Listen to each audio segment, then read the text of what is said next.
आज आपको वेक्टर में कुछ टॉपिक जो बताए गए थे उसके आगे कंटिन्यू कर रहे हैं।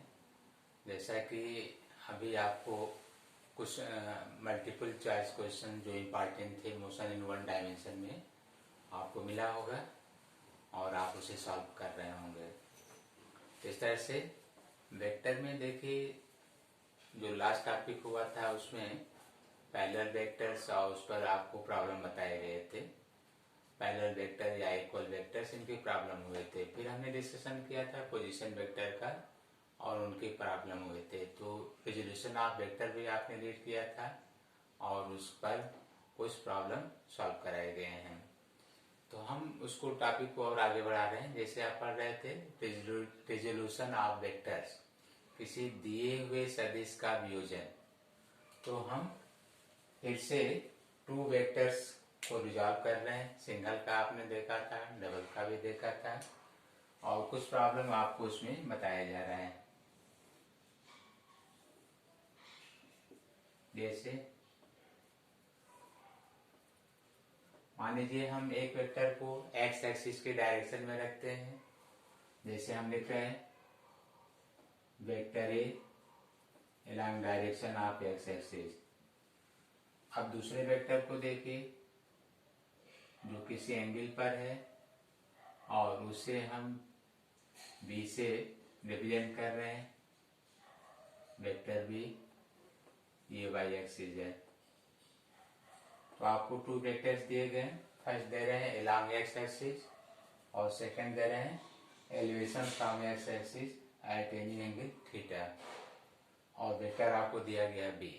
अब जो आपको प्रॉब्लम दे रहे हैं वो क्या है, ध्यान दीजिएगा। Component of B along direction of vector A. आपको जो प्रॉब्लम दिया जा रहा है यहाँ पर ध्यान दीजिए, find component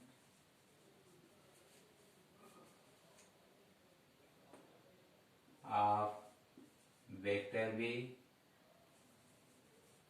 along direction of vector A।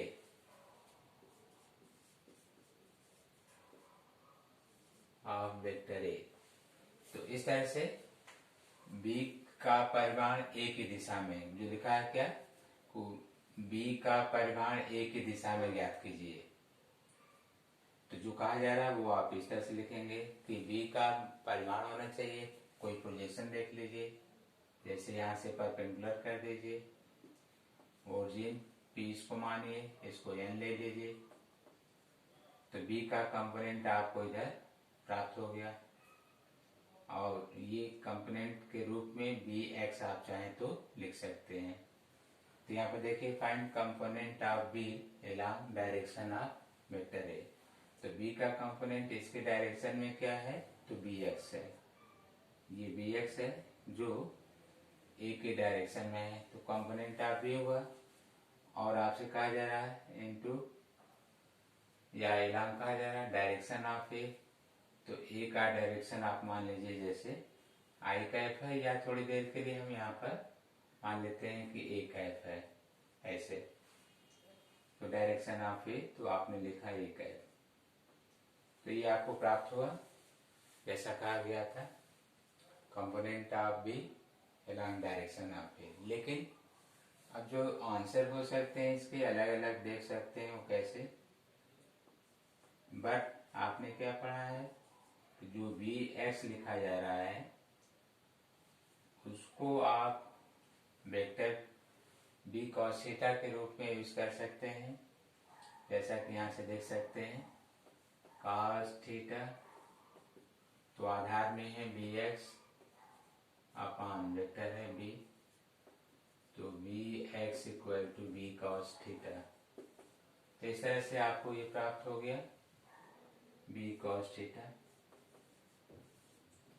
अब यहाँ से मॉड के रूप में, क्योंकि इसका डायरेक्शन जो है आपके ले रहे हैं वेक्टर, तो यहाँ वेक्टर का परिमाण जैसे कंपोनेंट है, तो अगर आप यहाँ पर कंपोनेंट लिए हैं डायरेक्शन अलग दिखाए हैं तो आप इसको मॉड ले लीजिए, क्योंकि इसका डायरेक्शन आप अलग दिखाए हैं, अर्थात यहाँ पर आप मॉड ले लीजिए इसका डायरेक्शन अलग से दिखा रहे हैं।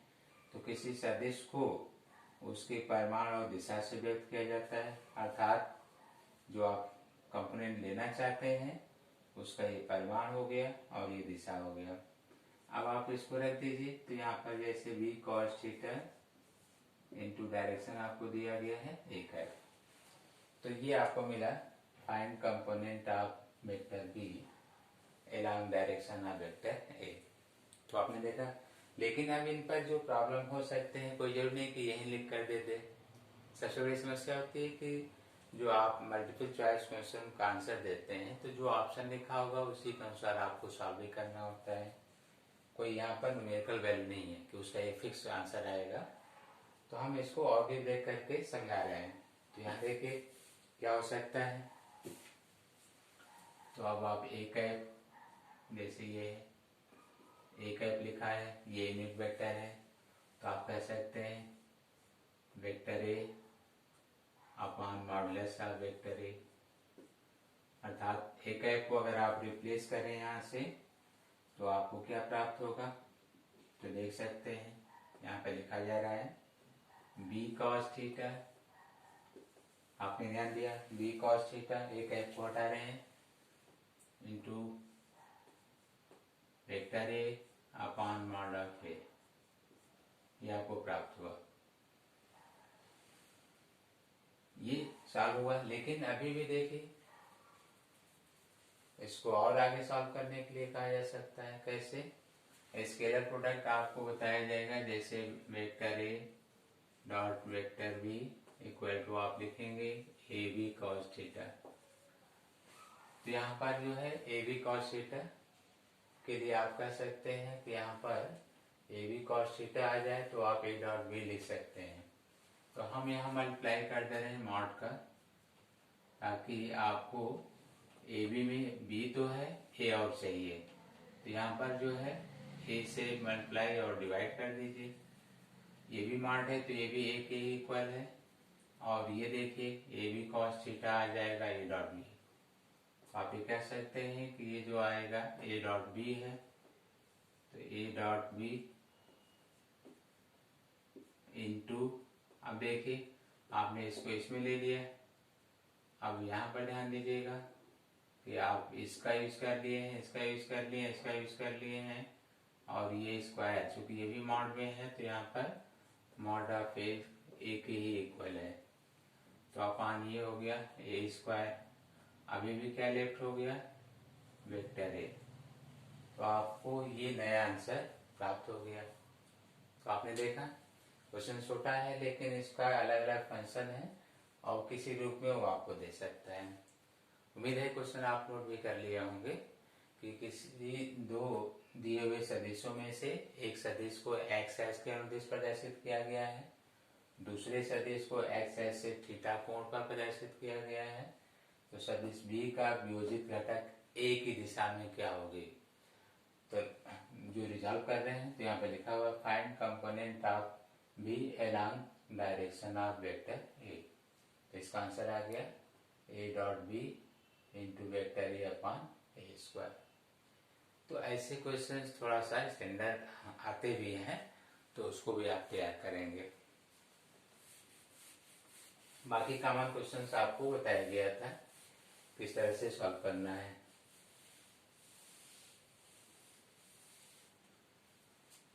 कभी कभी बहुत छोटे क्वेश्चंस भी होते हैं तो उसको भी इग्नोर नहीं किया जा सकता है कि सारे क्वेश्चन स्टैंडर्ड हों या बड़े हों। जैसे कभी कभी कहता है कि कोई सदिश और उसका एक वियोजित घटक आपको दिया गया है, तो उनके मध्य कोण कितना होगा। तो ये बहुत छोटा है, लेकिन फिर भी अगर आप कहीं मिस्टेक करते हैं तो उसको ध्यान दीजिए। जैसे कोई एक सदिश है, कोई वेक्टर दिया गया है, कोई सदिश है या कोई वेक्टर दिया गया है, जैसे ये थीटा कोण पर है, मान लीजिए ये पी पॉइंट है, ये वो है, वेक्टर को ए लिख रहे हैं, तो ए का एक वियोजित घटक आप जो है एक्स की दिशा में मान लीजिए ए एक्स आपने लिख लिया, और वाई दिशा में आपने ए वाई लिख लिया। और इसके बाद आपसे कहा जा रहा है कि सदिश और वियोजित घटक के मध्य कोण। तो जैसे वियोजित घटक में आप अगर वर्टिकल में लेना चाहते हैं तो आपसे ये कहा जा रहा है कि ये कोण कितना है, अगर हॉरिजॉन्टल से तो ये कोण कितना है। ये देखिए एक्स एक्स के पैरेलल है, तो अगर ये ए एक्स है तो ये भी ए एक्स होगा। तो अगर आपसे अल्फा पूछा गया हो तो tan अल्फा, यहाँ से देखिए परपेंडिकुलर इसके सामने लंब ये है, तो मॉड ऑफ ए एक्स का परिमाण और आधार ये है ए वाई का। तो यहाँ से अल्फा आपने निकाल लिया, तो tan इनवर्स ए एक्स अपान ए वाई। इस तरह से देखिए ये सॉल्व हो गया, tan इनवर्स ए एक्स अपान ए वाई। मॉड में है पूरी वैल्यू ऐसे, ये मॉड में है, अगर कोई वेक्टर फॉर्म में दिया है तो ऐसे मॉड है, और नहीं तो डायरेक्ट स्केलर है तो सीधे लिखा हुआ है। थीटा होगा तो आप यहाँ से ए वाई ए एक्स तो यहाँ लिख सकते हैं tan थीटा ए वाई अपान ए एक्स। इस तरह से आप थीटा tan इनवर्स ए वाई अपान ए एक्स इस तरह से रखकर सॉल्व कर सकते हैं। तो इनमें से कोई भी एंगल आपको दिया जा सकता है। तो आपको रीड करा जा रहा है, किसी दिए हुए सदिश को वियोजित करना। पिछले वीडियो में हमने बताया होगा वियोजन में कि किसी एक सदिश को एक तल में दो विपरीत लंबवत घटकों में वियोजित किया जाता है। जैसे आप देखिए, एक बार x लिया जा रहा है तो इधर जो है राइट जा रहे हैं, और एक बार y एक्सिस पर तो लेफ्ट जा रहे हैं। तो जो वेक्टर है एक बार लेफ्ट मतलब अपोजिट चला गया, एक बार राइट तो राइट के अपोजिट लेफ्ट गया है। तो इस तरह से उसको विपरीत घटकों में डिवाइड किया गया है। ऐसे इजी क्वेश्चन ऐसे भी आते हैं। देखिए, मान लीजिए कोई आपको वेक्टर दे दिया गया है 3i plus √2j less click cap, ऐसा कुछ लिख दिया। आपसे कहा जा रहा है find direction cosine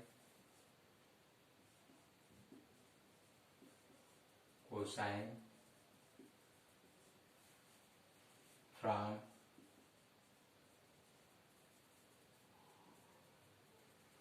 find the direction cosine between vector A and z axis. ऐसा कुछ हमने क्वेश्चंस बना दिया। अब आपको देखिए सॉल्व कर रहे हैं। तो आपको बताया गया था, ये देखिए पोजीशन वेक्टर के रूप में 3 डायमेंशनल है, एक्स पर भी है, वाई पर भी और जेड पर भी है। तो जो आपको एंगल बताना है वो जेड एक्सिस से, क्योंकि ये एक्स के लिए है, वाई के लिए, जेड के लिए ये है।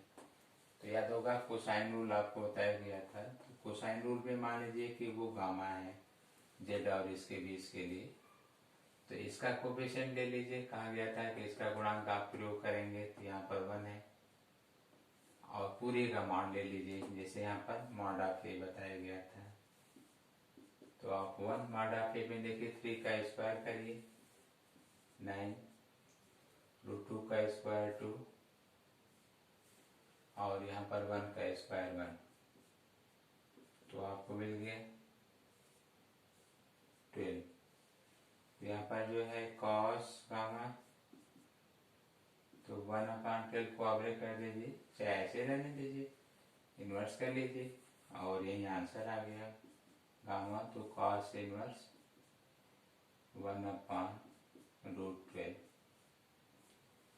तो आपने देखा ऐसे छोटे क्वेश्चंस आते हैं।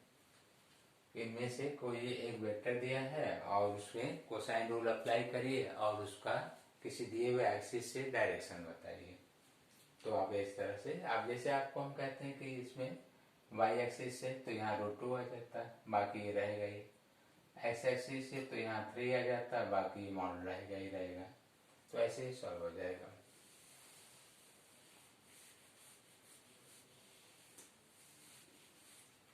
तो आपको हम रेजोल्यूशन ऑफ वेक्टर पर कुछ प्रॉब्लम बता रहे थे और पोजीशन वेक्टर को लेकर सॉल्व कर रहे थे। पोजीशन वेक्टर में कुछ प्रॉब्लम इस तरह से भी आते हैं, जैसे देखिए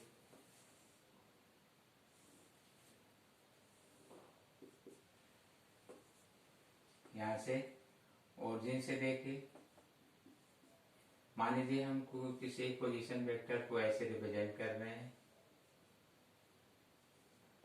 और ये लिखा हुआ है R1।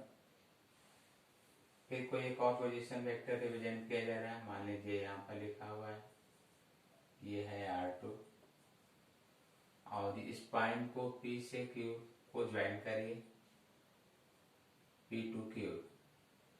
तो ये जो शो करता है ये डिस्प्लेसमेंट या विस्थापन को शो करता है मूल बिंदु के सापेक्ष। क्या हमने बताया, मूल बिंदु के सापेक्ष आपको दो अलग अलग पोजीशन वेक्टर दिए गए हैं। कौन कौन है, R1 और बोलिए R2 दिया गया है।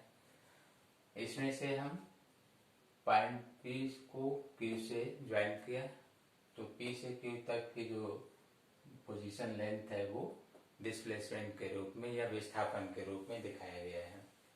तो आपसे कहता है कि फाइंड dr, विस्थापन कितना होगा या इसका मैग्नीट्यूड कितना होगा। तो बहुत ईजी है, आप ट्रायंगल आप पढ़े होंगे तो आप जानते हैं कि इसमें से इस ट्रायंगल में टू साइड्स ले लीजिए, जैसे दिखाया जा रहा है, इनका रिजल्टेंट ये इसके इक्वल हो जाएगा। तो जो ट्रायंगल बना हुआ है उसको देख लीजिए, इन ट्रायंगल ओ इसका नाम दे रहे हैं OPQ। तो आप लिख सकते हैं R1 plus dr equal to R2। यहाँ से देख सकते हैं R1 plus dr equal to R2। तो dr अब आप सॉल्व करेंगे तो R2 माइनस R1, ये आपको विस्थापन प्राप्त हो गया। डिस्प्लेसमेंट ये प्राप्त हो गया और R2 माइनस R1 से सॉल्व कर लेंगे। अब इनमें से हम न्यूमेरिकल वैल्यू देकर समझाते हैं। जैसे मान लीजिए R1 आपको जो मिला 5i plus 6j minus 10k। मान लीजिए आपको R2 दे दिया गया 8i 4j माइनस 5k। तो कहा जाएगा कि ये पॉइंट P पर है एट P और इसको मान लीजिए Q। तो आप dr सॉल्व कर सकते हैं विस्थापन। तो dr इक्वल टू, इसमें से डायरेक्ट ऐसे लेते जाइए, जैसे R2 माइनस R1 शो किया गया है। तो 8 माइनस 5 यहाँ पर हो गया, i कैप कॉमन है, आप इसको देख लीजिए। 4 माइनस 6 यहाँ पर हो गया, j कॉमन है, आप इसको देख लीजिए। अब इसमें माइनस 5 माइनस माइनस करिए प्लस 10, इसमें k कॉमन है, तो आपको 3i minus 2j plus 5k ये dr प्राप्त हो गया। तो आपने देखा विस्थापन पोजीशन वेक्टर से डिस्प्लेसमेंट कैसे प्राप्त कर सकते हैं, ये आपको दिखाया गया है। यहाँ डायरेक्ट ऐसे सॉल्व कर लिया करिए, कोऑर्डिनेट दिया होगा तो भी डायरेक्ट लिख लिया करिएगा और सीधे आंसर आपको IJK के टर्म में प्राप्त हो जाएगा। तो आप पढ़ रहे थे टाइप्स ऑफ वेक्टर। हाँ, इसमें ध्यान दीजिए, हमने जो स्टार्ट किया था इसके लिए आपको बताया था, वेक्टर बताया था, टेंसर और अनदर क्वांटिटीज जैसे complement quantities, constant and mathematical function. तो आपने जो अभी लिस्टिंग किया था ये टाइप्स ऑफ वेक्टर्स पर चल रहे थे और उनमें रेजोल्यूशन का पार्ट भी आपको बताया गया है।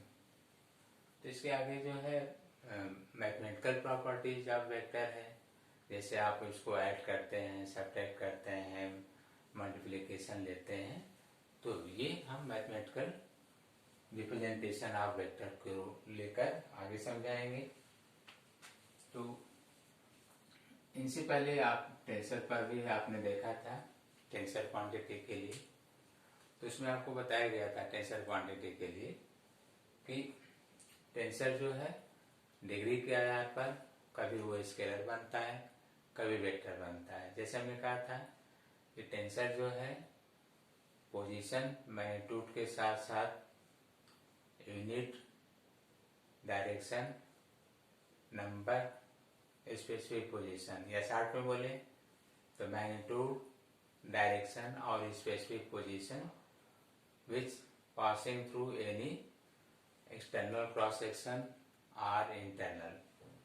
तो आपको टेंसर में ये चीजें बताई गई थी, लेकिन ये भी कहा गया था कि टेंसर में अगर आपको कुछ ऐसे क्वांटिटी मिले जो वेक्टर एडिशन का रूल फॉलो ना कर रहा हो, जैसे कि ट्रायंगुलर जो है vector addition of two vector है, तो वो स्केलर में चला जाएगा। जैसे देखिए आप यहाँ डायरेक्शन दिखा रहे हैं, मान लीजिए कि ये कोई ऑब्जेक्ट है या कोई कंडक्टर है, ये प्लस और माइनस लिखा हुआ है यहाँ पर, ऐसे देखिए। अब आपने इसमें करंट का डायरेक्शन दिखाया पॉजिटिव टू नेगेटिव, ऐसे।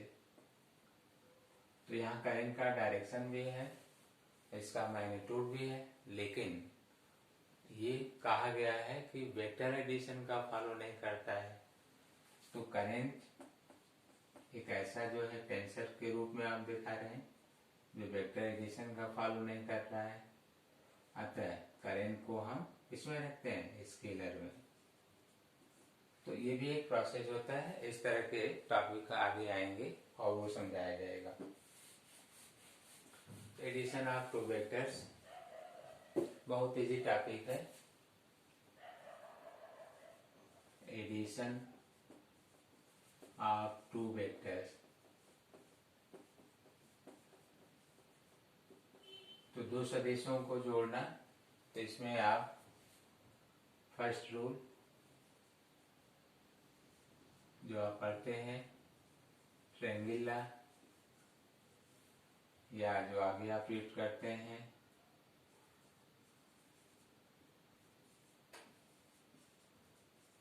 पैरेललोग्राम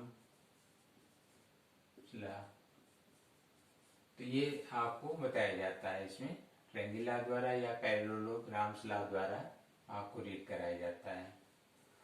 और बहुत इजी टॉपिक है।